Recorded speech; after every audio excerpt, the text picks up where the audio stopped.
Here I am on the streets of Mandalay. I remember when I got here yesterday on the boat, something struck me about the town. There was something different about it, and it took me a few minutes to realize what it was. And it's all the motorcycles. You've got all the motorcycles and gas-powered scooters zipping around, making a lot of noise, a lot of exhaust, a lot of honking. So the streets are just much busier, much more active. And I remember that Yangon has no motorcycles at all. They're outlawed there. You're not allowed to drive motorcycles inside, the downtown areas. So I kind of got used to that quiet atmosphere. And when I hit Mandalay, it was like I was struck by the difference, and it took me a while to figure out it was the motorcycles.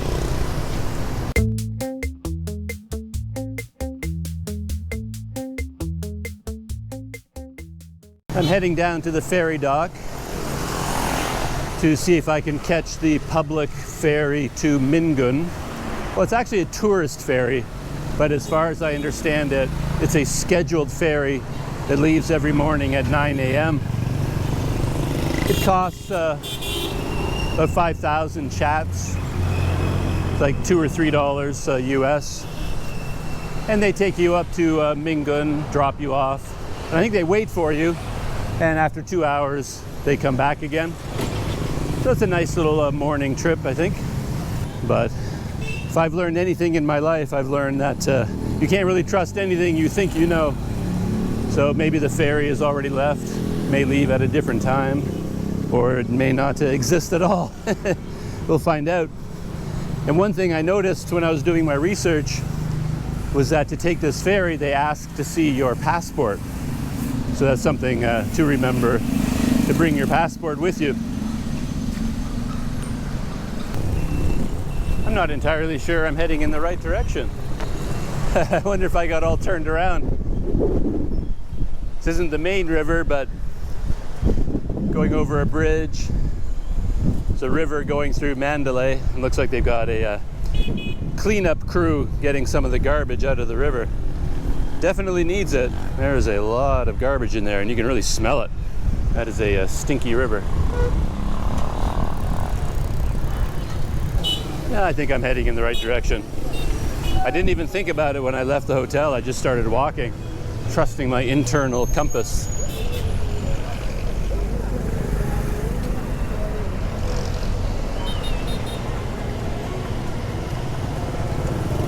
No, I'm heading in the right direction.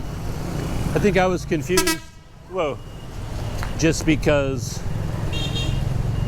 the distances, again, are further than I think. That's been a theme of mine in Myanmar. Every time I go walking or doing anything, everything in my head is really, really close.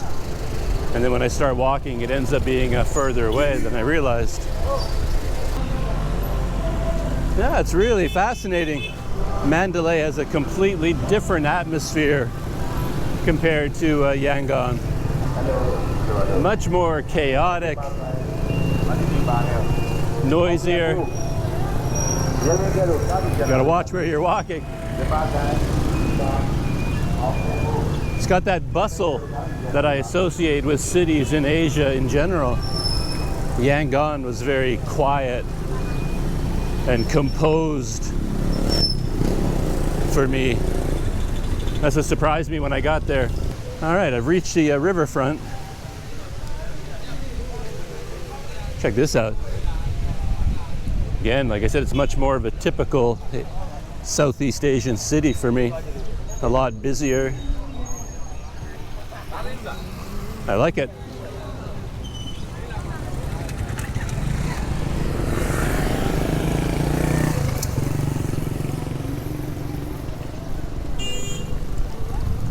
And somewhere around here, there's supposed to be a booth where you can get your ticket for the ferry to Mingun. I see a booth. No English anywhere.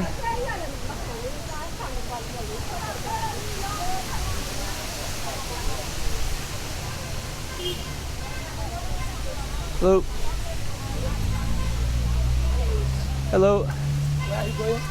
Mingun. Mingun, yes. Down that direction? Yes. Oh, okay. Okay. Ah, so many boats. Looks Yes, great. many boats. Yes, Just in that way. Yes. All right, thank you. I think that was some kind of a health clinic. And they're pointing me in this direction, find the ferry to Mingun. I love riversides, coastlines and rivers. I love those places.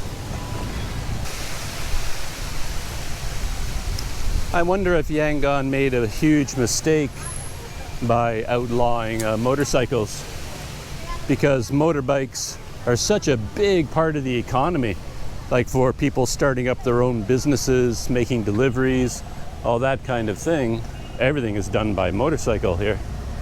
And if you take that out of the equation, then maybe you're, you know, preventing a lot of the bubbling economy. Oh, tourist transport jetty, Mandalay. Tourist transport jetty. I think we have found the spot. And there's a room full of tourists, so that's a good sign. Have to be in the right spot.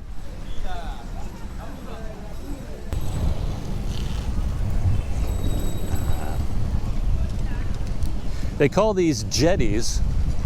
I'll have to look up what a jetty is technically, because there's nothing here, like there's no docks. All the boats have to get beside each other. This is the outermost boat. The passengers have to climb over all the other boats to reach shore. So the boats themselves create their own dock. Look at this, this is awesome.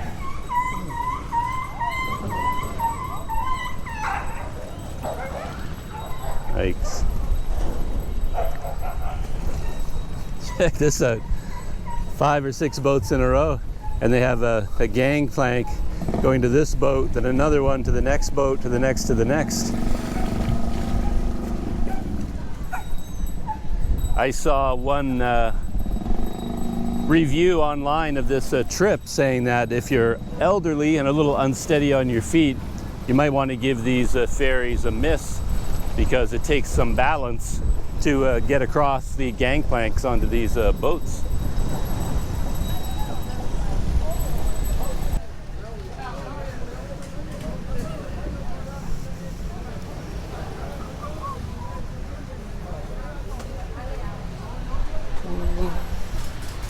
Hello.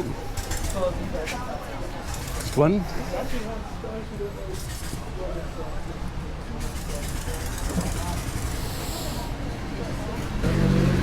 Okay, you need the passport? Mm-hmm.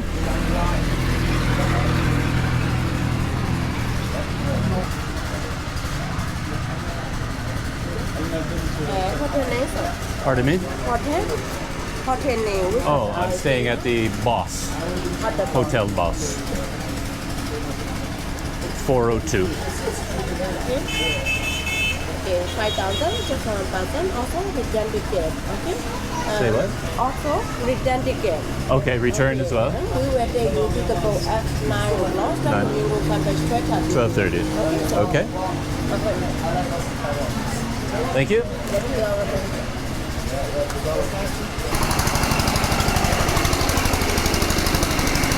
Another good example.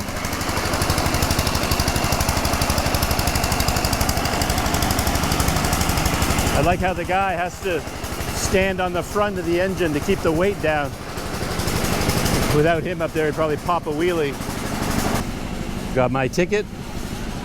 Mandalay Chan Jetty. 5,000 chats from Mandalay to Mingun. Leaves at 9 a.m. and then comes back at 12:30.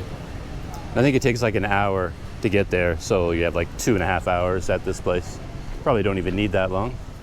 And they did ask to see my passport, so that's not a rumor, it's fact. So you have to bring your passport if you want to take this boat. In Myanmar, I've been carrying my passport with me almost the entire time anyway, so that's not a big deal. Just feels like the kind of place you want to have your passport.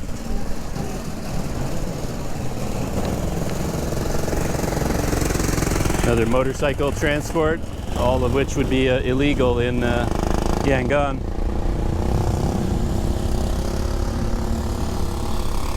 It's got the name of my boat here, but I can't really read it. Riak, Riwa, Yo, something like that.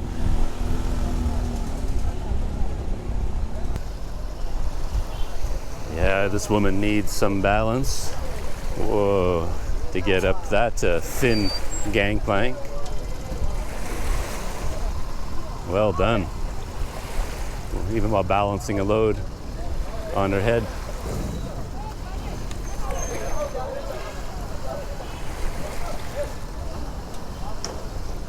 And she goes down. I also read that if you miss the public ferry, well, it's not really a public ferry, it's the tourist ferry, you can rent a private one for about 30,000 chats. And yeah, one person or two can take that boat on their own. I love this.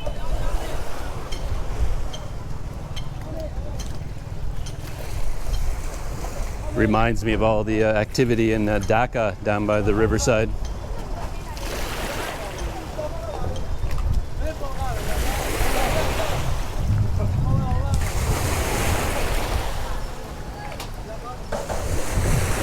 Unloading, yeah, unloading this boat.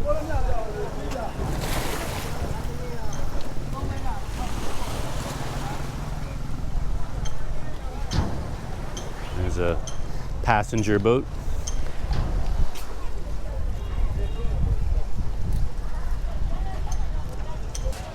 It's about 5 to 9, so the boat's leaving in 5 minutes. I see some foreigners getting on a boat up ahead. That could be my boat. Oh, except everyone is still sitting in the ticket office over there. This might be a private boat for a private tour. Wonder how many boats they have to cross over to get to their boat.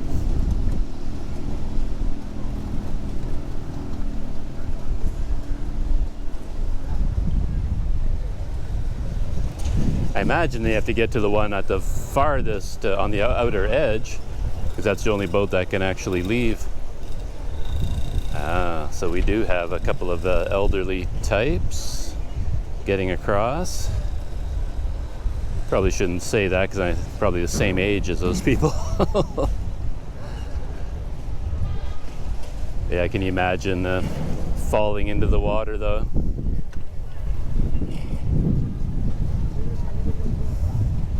With your backpack and all your camera gear and money and everything else.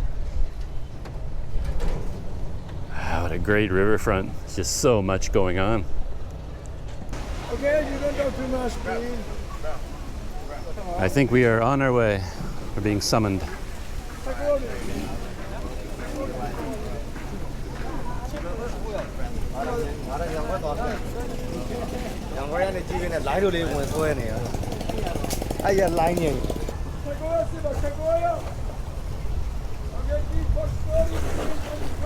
So we've got to get over 1, 2, 3, 4, 5, maybe 6 boats to get out to our boat.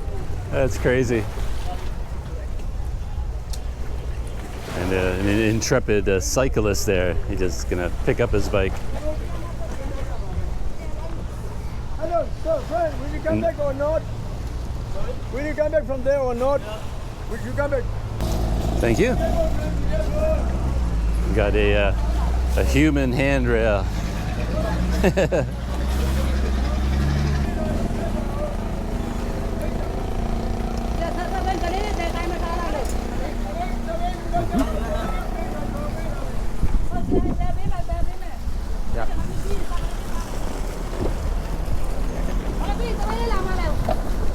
Thank you.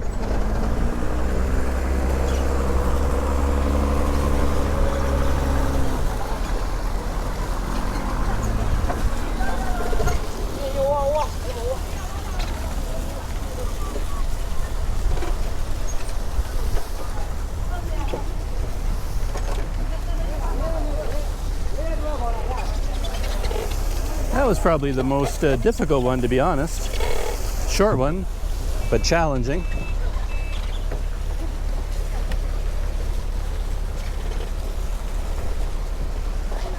I'll wait until there's a bit of room on the other side. All right.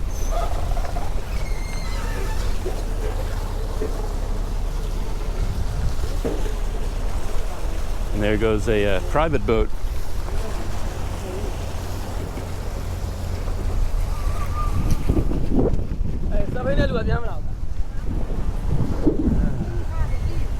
There's the top of the boat.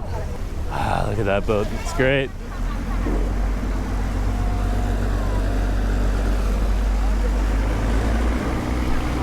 Off they go.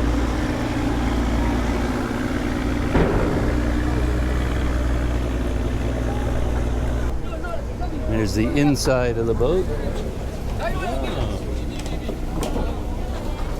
Wonder if we're allowed to go up top.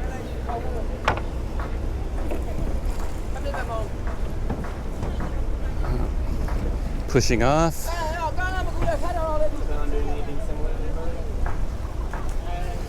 All these people loading us up, they're pretty businesslike. They're all about getting us on and getting us out of here and not falling in the water. And we're leaving, yeah, 9 a.m. right on time.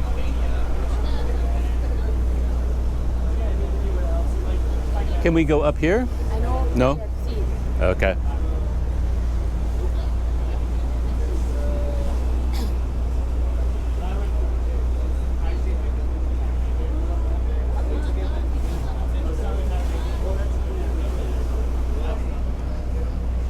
It's a nice touch that they have a potted plant up there on the bow.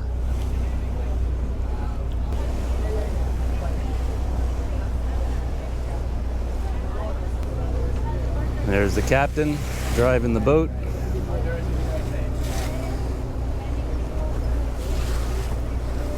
Yeah, I can understand why they wouldn't want people to go up there, but those railings right at hip level for tall Westerners, we'd probably get hip checked and go right into the water. So that's it. We're on board the boat, heading to Mingun. And I don't know a lot about the history of this place. It was built by a king, and his idea was to build the largest pagoda possible. Had it been completed, I guess it would have been the largest pagoda in the world.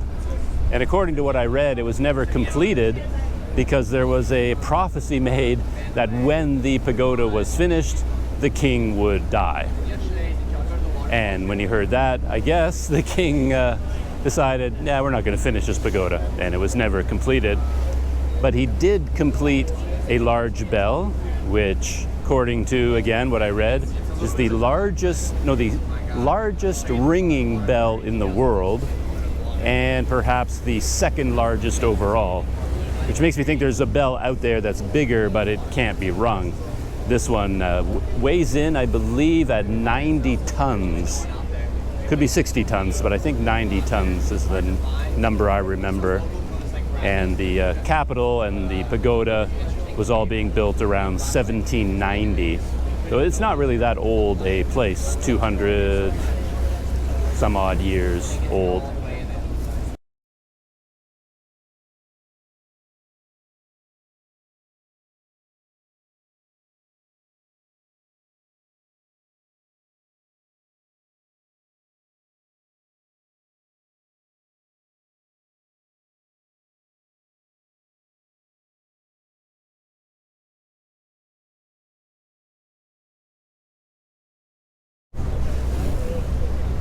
There's Mandalay receding into the distance.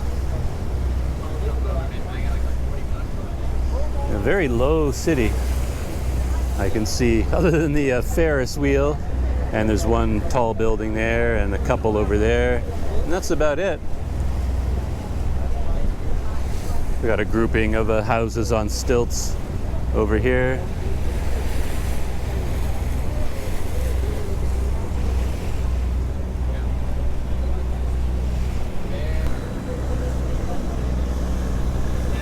And we're keeping pace with our more expensive partner over there.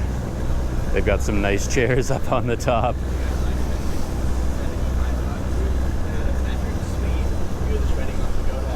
All of the low-budget backpackers over here, they're all inside. But I guess you can look out the window.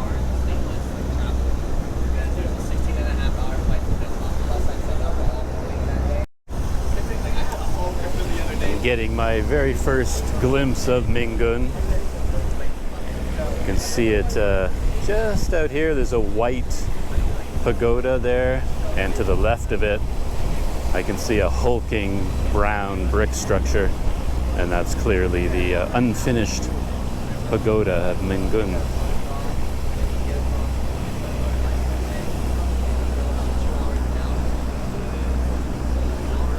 Getting closer to Mingun, might be able to see it behind me. And I'm going to duck inside the boat just to take a look around, see how it looks from inside there, and maybe change the battery on the GoPro before we arrive at Mingun.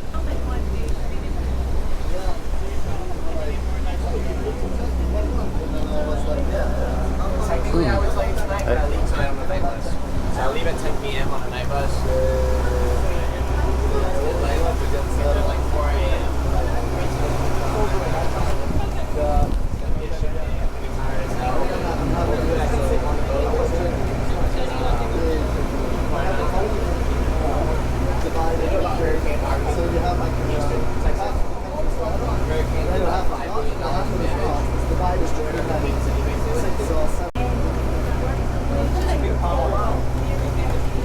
Oh my gosh, it's so different.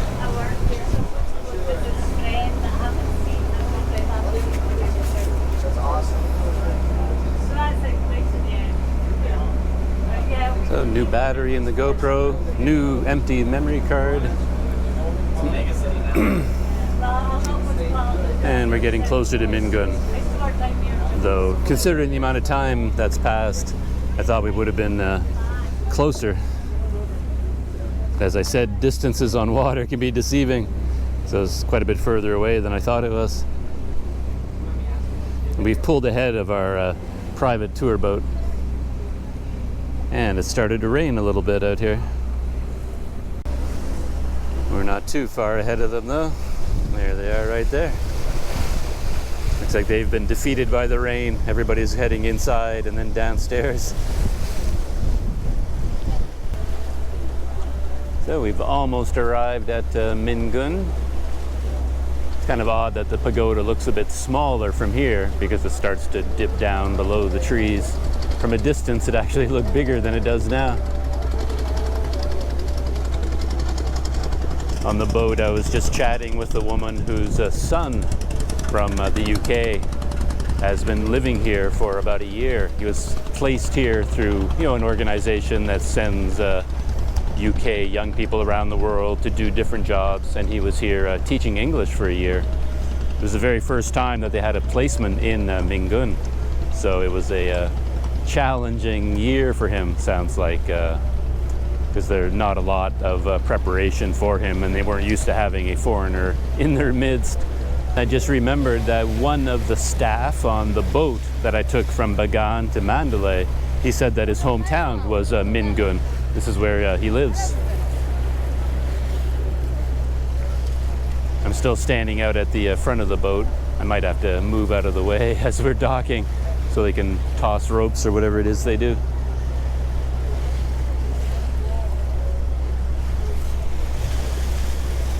So there it is, what could have been the largest pagoda in the world.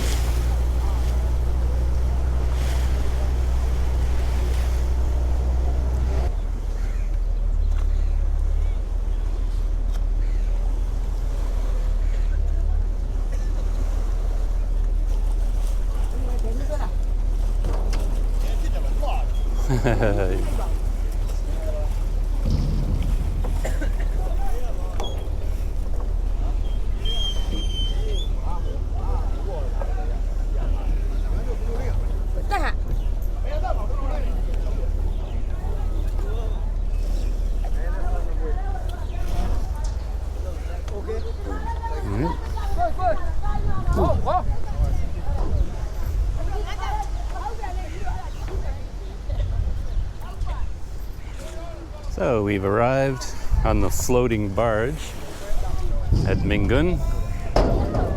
And I just remembered that they have an entrance fee here as well. I think that's what the table there is for. It's 5,000 chats to go ashore here to see the pagoda. A little bit of an easier plank to get down, to get off the boat than getting on. Whoa. Oh no. As long as you don't stand on the very end, then it becomes a teeter-totter.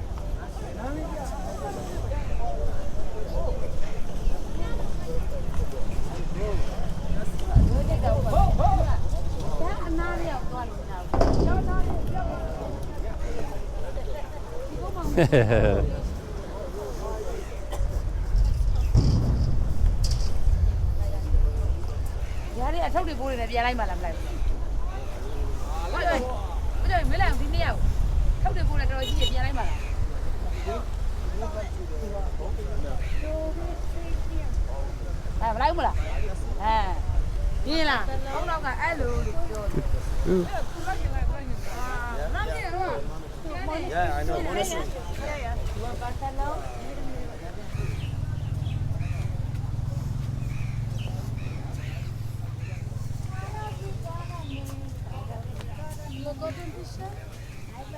No, thank you. Come back later. Go doing Coca-Cola. Maybe?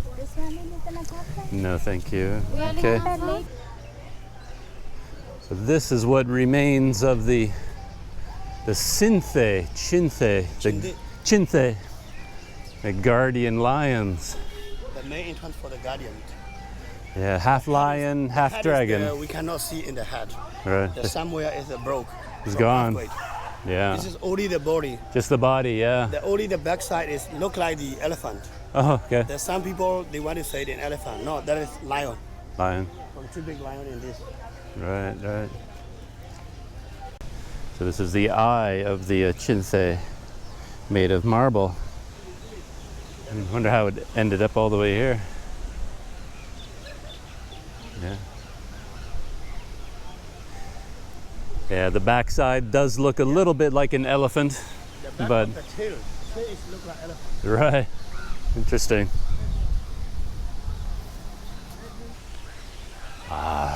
Must have been impressive when it was full size. And the man was saying that the heads, when they fell off, they're just gone. Nobody knows where the heads are. They're probably in the river. Or it could be just these piles of bricks around it, or put them together like a jigsaw puzzle and you come up with the head.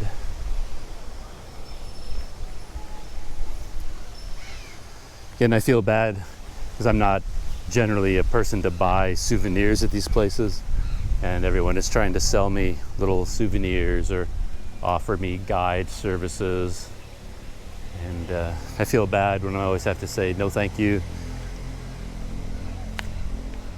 Look at the size of this thing.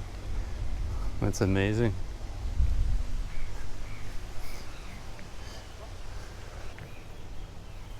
So I guess this is all the front part of the lion, the body and the legs. And perhaps the head is somewhere else entirely. Like if the whole thing collapsed forward, yeah, I guess it makes sense that the body and legs would land here and then the head would have been over here, and maybe it fell down and went right into the river. And over time, the river water just broke it all down and it disappeared. Ah, there's some teak. The guy was saying teak wood. And I can see two openings there with wood in there. I have no idea what that would be for. Some sort of a structural support inside. That doesn't make a lot of sense. Ah, look at this. This is awesome. This reminds me of the temples of Angkor Wat, like Bayon Temple, with the jungle reclaiming the rock with the trees and vines growing over it. Here you can still see some of the carving of the sandstone, the outer part of the sandstone. And right here is where the vine started growing. and then made its way all the way up. Well, I guess there's a big part of it here too, but it's been cut off. Sandstone and brick. Wow. It's probably not the safest place to be standing. It almost looks like this tiny root is supporting the whole thing, and if it broke, it would all come crashing down.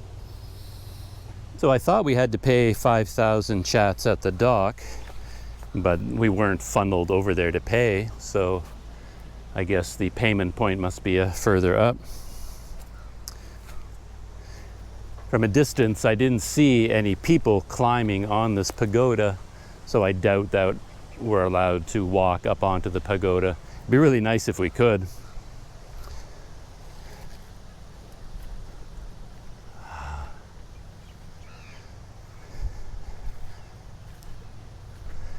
It feels like this is a good time to visit Myanmar in a way.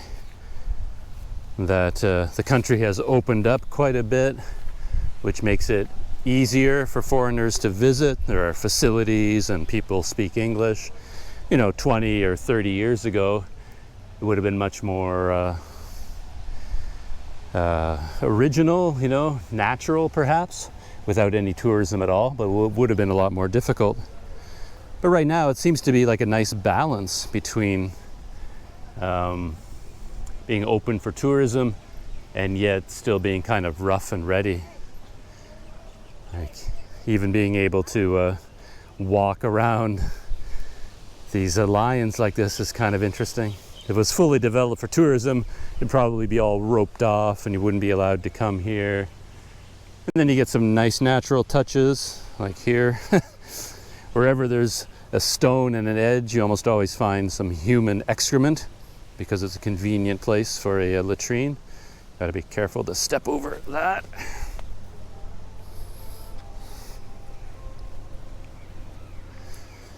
And I'm not sure if I'm allowed to go up here, but nobody's been yelling at me yet. Oh, somebody built, what do you call these when they pile stones on top of each other and balance them? There's a name for that. I can't remember what it is.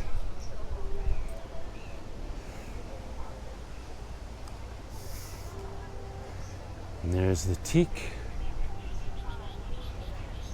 Yeah, so I didn't realize that a structure like this would be almost all brick on the inside, or the whole structure is brick, and then a coating on the outside.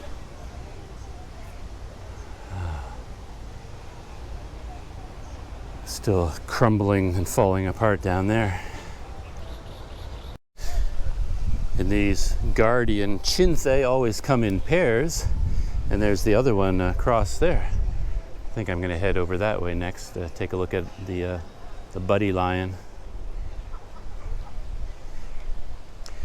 There's the river.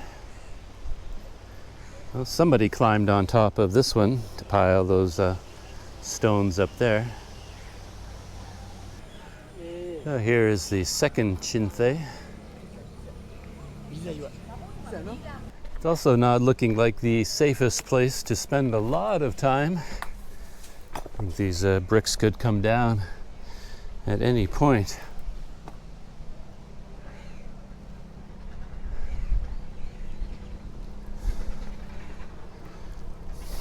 I'm playing a little game of cat and mouse with this man in the black t-shirt. He keeps wanting to go with me and be my guide, you know. It's like one of those unspoken arrangements where if he manages to stick with me long enough and explain enough things, you'll feel like he's been a guide, and then I'll have to pay him for his services. It's always interesting, little ballet that goes on, because if he said, you know, oh, would you like a guide? I would say no, and then our relationship is finished. But if he just kind of follows me around vaguely and we never really address what's going on, he can just ipso facto be my guide. On the other side, there was one eye of the chinthe. One eye sitting there, a huge chunk of white marble. And that makes me think, where are the other eyes? He would have had two of them, and there should have been two here. But so far, I only see that one eye. Perhaps the other three were taken away, and the marble was carved into other things. I guess I can thank the man in the black t-shirt for that, because he actually told me that was the eye of the guardian lion. If he hadn't said that, I would have had no idea what it was. Actually, this one still has much more of the shape of a guardian lion left. You can see it from this angle, you know, the body there, or the hindquarters, and then the front legs here, still connected. Just the giant head up here is gone. So I assume it crashed forward.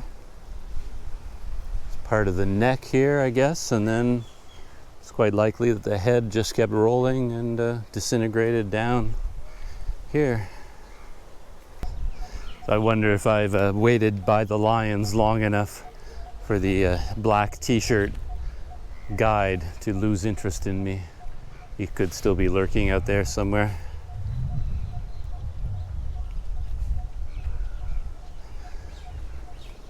It's always interesting how well they know their prey, because it wasn't exactly clear what he was saying, but he was saying something about how he was a student, and he, in the school vacations, you know, he is kind of a guide and a helper for foreigners like me.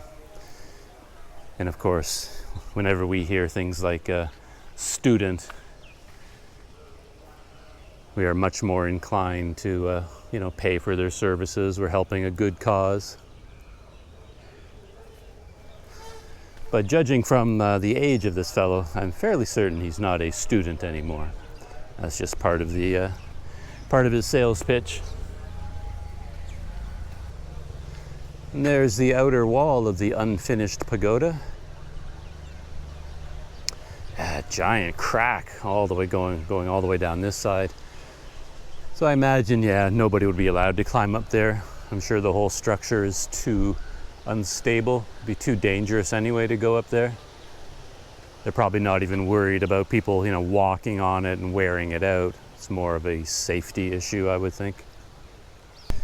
Well, I have my admission ticket, 1 day only, for the Mingun Saigang Archaeological Area, 5,000 chats. And there's the front of it. Very imposing structure.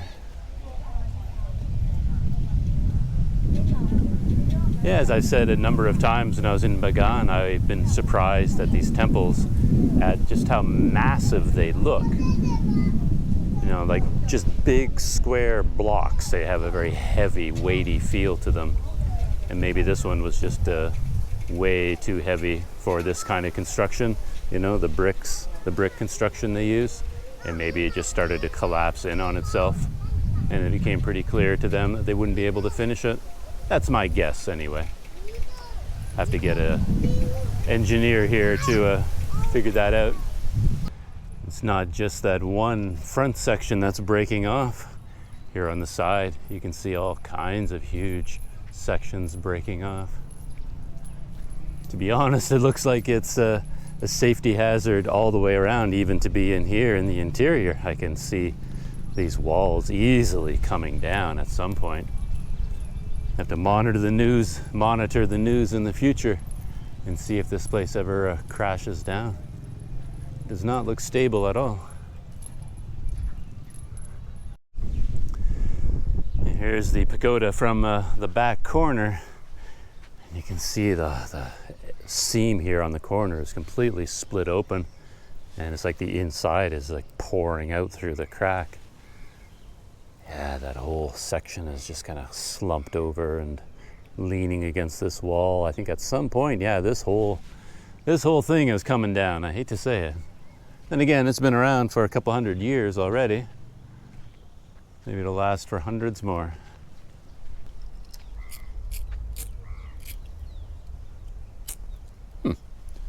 Somebody left a working lighter here on the bench.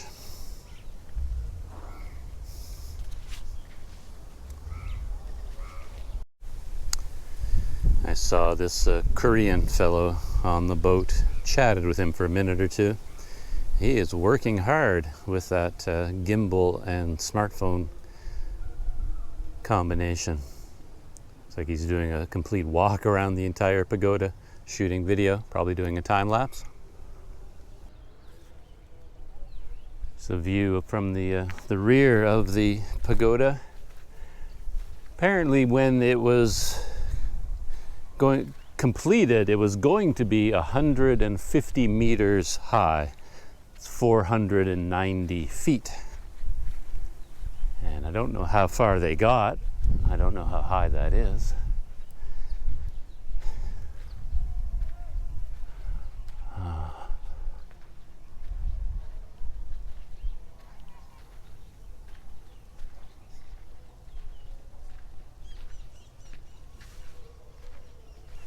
Man, look at that split down the middle here. That's amazing. Huh.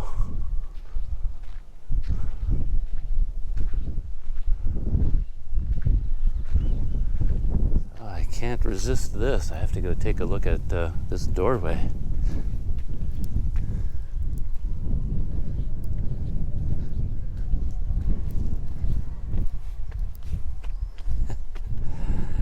I can't help but contrast this with how it would be anywhere in North America or Europe. Just looking at this doorway, there is no way they would allow anyone from the public to just go anywhere near this. Insurance companies would be having heart attacks allowing visitors to come up here. I mean, even look at all these bricks on the ground and these huge chunks of bricks all over the place. They all had to come from somewhere, and that's where they came from. Wow. I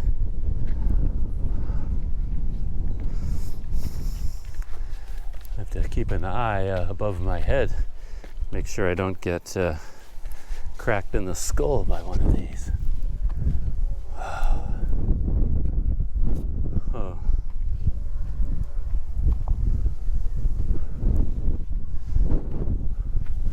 Looks like they have some structural elements in here. There's a big beam holding some bricks up there. Oh, the interior is sealed off. Whole doorway has been bricked up. So you can't go any further than this. Can't go inside. And that makes some sense. If being on the outside is dangerous, I can only imagine how dangerous it would be on the inside if this thing ever collapsed.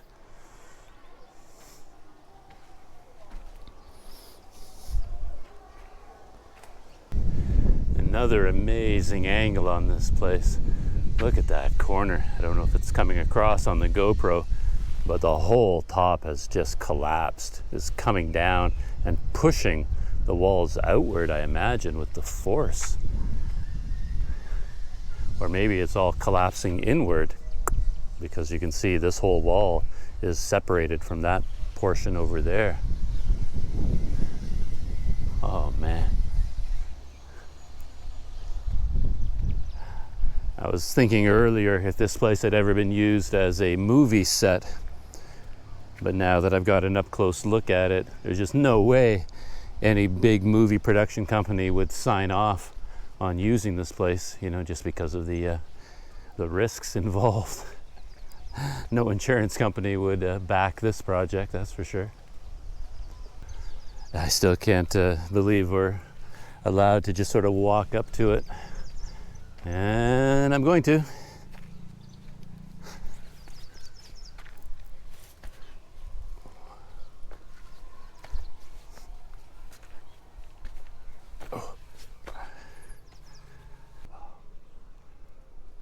Yeah, that section of wall definitely collapsed inward. And you can see a big opening in there between them. So as the entire interior collapsed downward? Was it able to do that? I have no idea if it was ever an opening on the inside, or was the whole thing just a solid pile of bricks? No idea. Yeah, it's been bricked off as well. The next thing to go check out is the bell. The largest ringing bell in the world at 90 tons. And I believe it's located kind of off in that direction. Oh, it looks like there's a stairwell here. And it looks like at one point you were able to walk all the way up to the top, but I'm guessing you can't anymore. There's a gate up there, it looks to be closed. I'll turn the camera around. So there's the corner, and you can see a stairway going up, and then there's a gate. Can't go inside, apparently, but I'm gonna walk up there anyway. That's my next destination. So here are the stairs.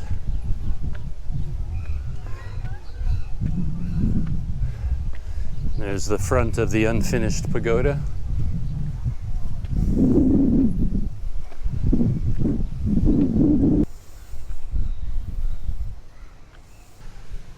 And this is as far as you're allowed to go.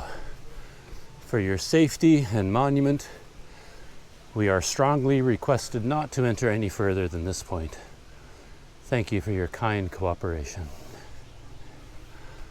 It's kind of funny that it's phrased as a request, and yet got a pretty hefty lock and chain and razor wire across the top. I mean, if you were determined, you could get over here. I could quite easily, I think, but of course I'm not going to.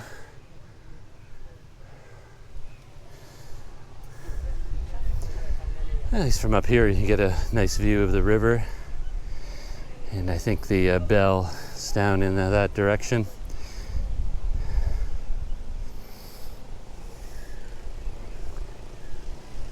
Well, I hear a bell, and that can mean just one thing. I am near the largest ringing bell in the world.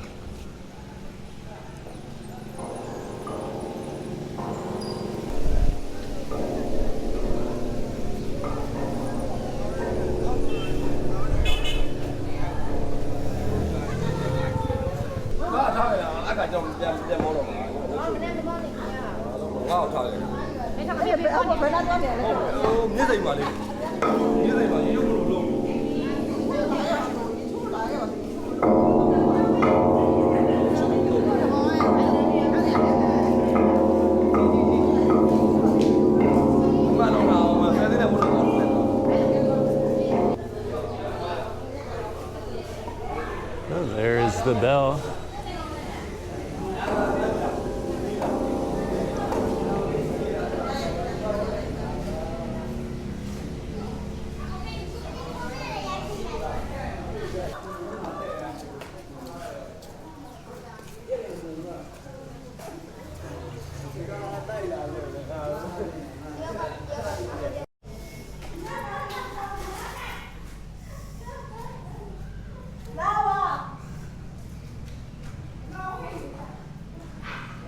Now we're inside the bell.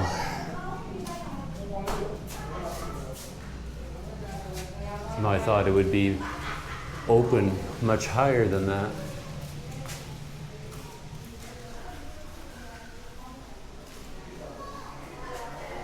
And we've got decades worth of graffiti.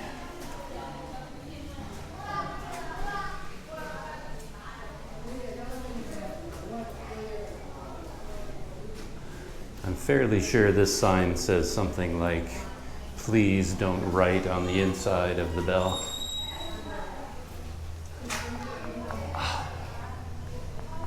Huh. Doesn't feel like steel to me. It actually feels like stone when I hit it with my knuckles.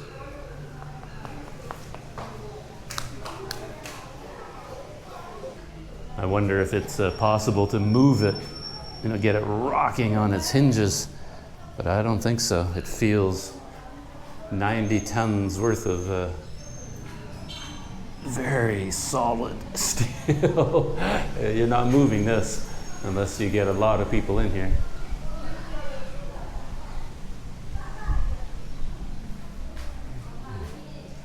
I think some people must have brought ladders in here at night or something just to get their graffiti up so high.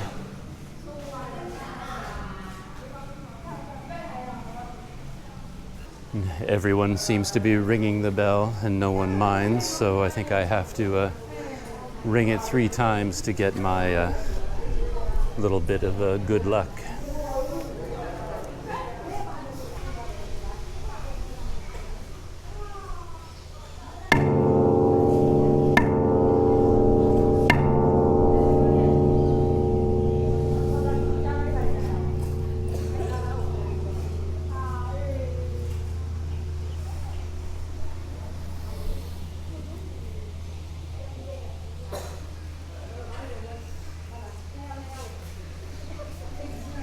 I enjoyed doing that, ringing the bell. That was very satisfying.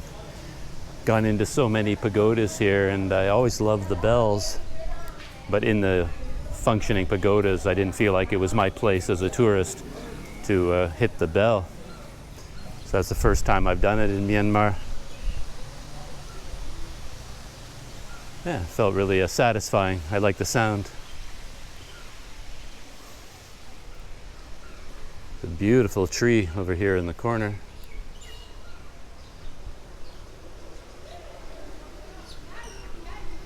It's about 20 after 11, and I think there's a very large white pagoda, a famous one just up the street here. And since I'm this close to it, I think I'll just walk down the street and take a look at it, and then make my way back to the jetty. Maybe have a cold drink at that little cafe while waiting for the boat to leave. I walked down to where the white pagoda is located. It's sort of behind me up the hill here, but I didn't go in just yet. Thought I'd walk down to the river shore, just take a look around. Oh.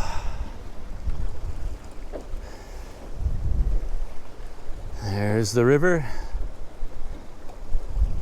And big piles of like bamboo rafts here.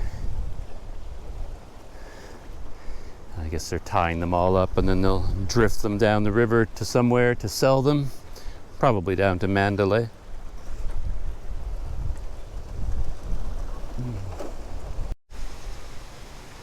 And here are the guardian chinthe for this temple down by the river.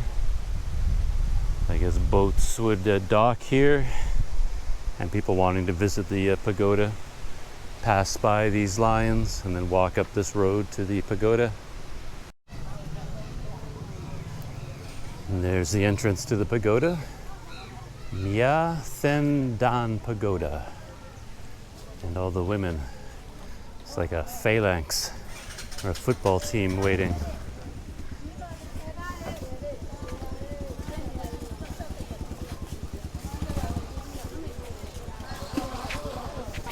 Oddly enough, all the women are ignoring me. I guess the flowers are meant for people who are here to worship or pay their respects. Not really for tourists.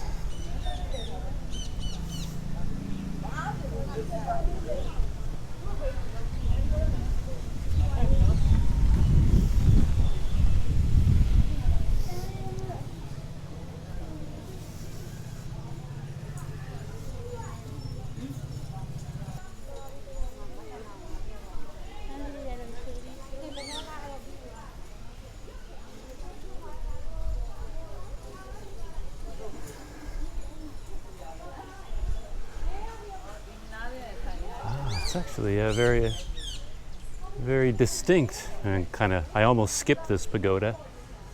I'm kind of glad I came here.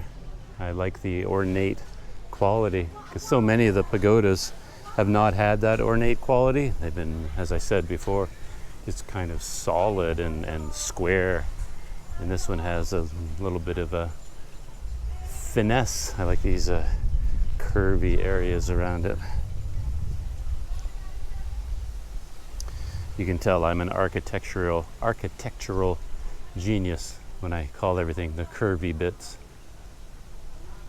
And it looks like it's it's possible to climb up into the center of it. So that's a nice change. There it is behind me. The very first pagoda I found that I can actually walk up. So that's a nice discovery for today. I think I'm going to change my pattern on this pagoda and walk only halfway around it and climb up the stairs here at the back.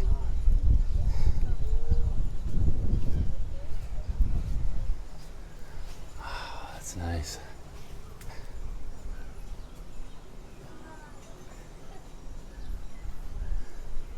Oh, I like this design. You can walk all the way around it on each of these different levels. Yeah, it goes around in a circle at each platform.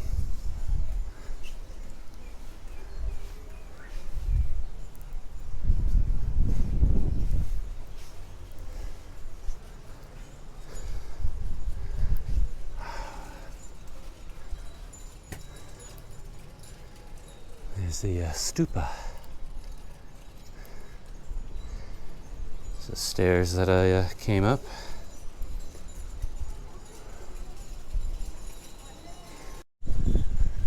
And here's the main entrance, the front part. And there are more stairs apparently that you can climb up to the top.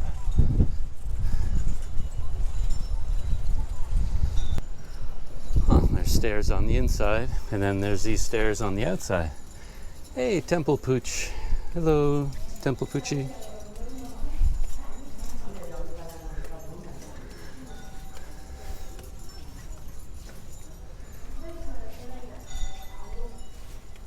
Climbing, climbing, climbing.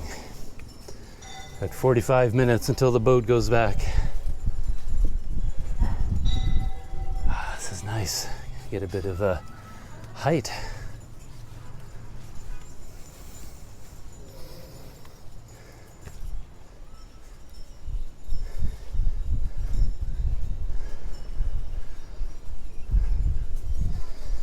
I was just thinking we should get a nice view of the unfinished pagoda, and I think it's up here.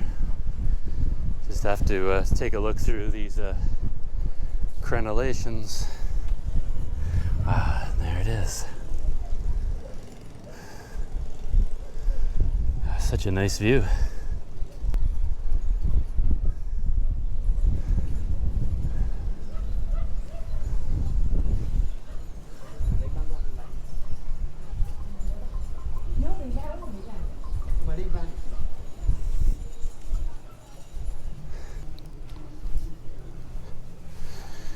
And going down.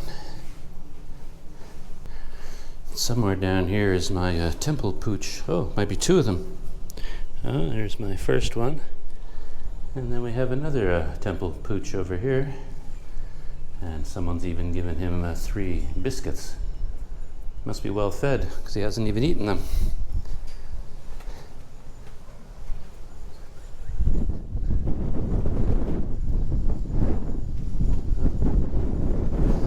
And my tour of Mingun comes to a close. Yeah, combined with the boat trip to come out here and the unfinished pagoda and that beautiful elaborate white one, that was a very nice trip. Nice way to spend the morning. It's about 12 o'clock now and the boat leaves at 12:30.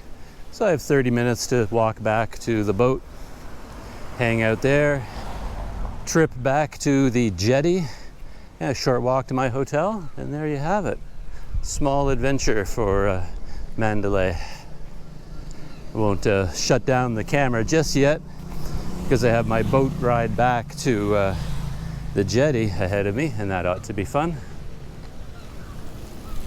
Whew. And here we are back at the giant guardian lion with his apparently his eye. here on the ground.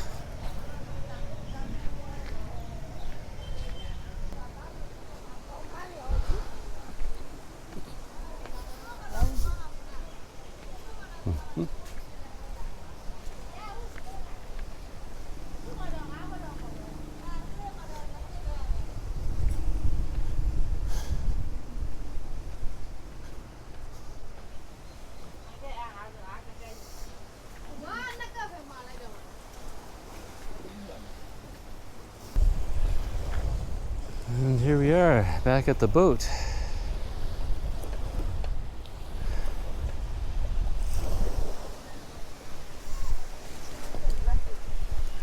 Hey there, Poochie. Have you come over to say hello? What's going on?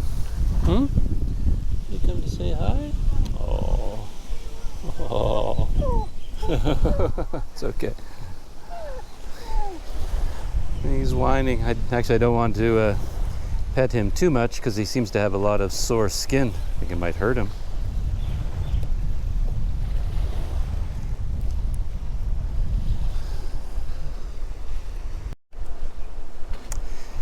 Well, I can't go up on top of the boat while it's moving, but maybe I can take a walk around here while we're docked.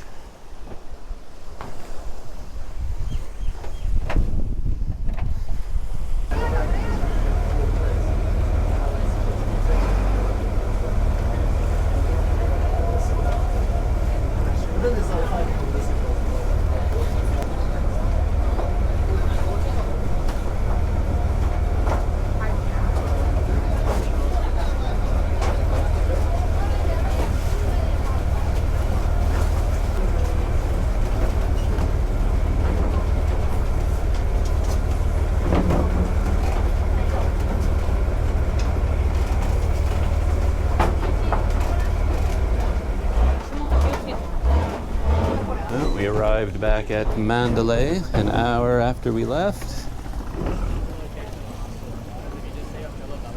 These are all the boats on the dock. Oh.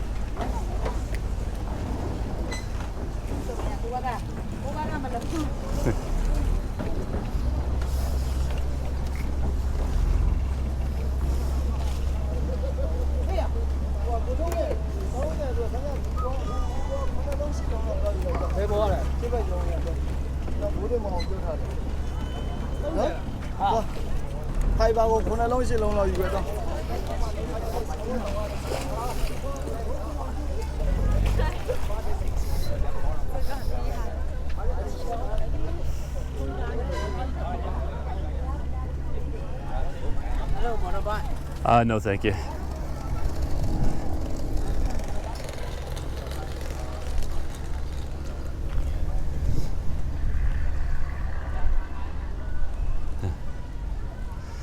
So here we are back at the riverside. I guess this is the boat that I just got off. It's going straight out again, maybe back to Mingun. There's like two tour buses here, and they're loading all the people up. I guess they go back and forth a couple times or several times a day. So back in Mandalay, there's a lot more exploring I could do on this riverside, but I think I'll save that for tomorrow maybe. I'm gonna head back to the Hotel Boss, have a cold drink in my room with my mini bar maybe, and yeah, find something to eat. No, thank you. Okay, that is it for my Mingun adventure here in Mandalay. Back in my hotel room. I can still hear the wind howling outside my room. Still have a blue tint on the windows. For some reason it makes everything look a little bit bluish. It doesn't quite look that dark or blue out there in real life. And yeah, that's the end of my adventures for today. I'm going to call it quits here, shut down the GoPro, charge up the batteries for tomorrow, and I'll see you in the next video. Thanks for coming with me.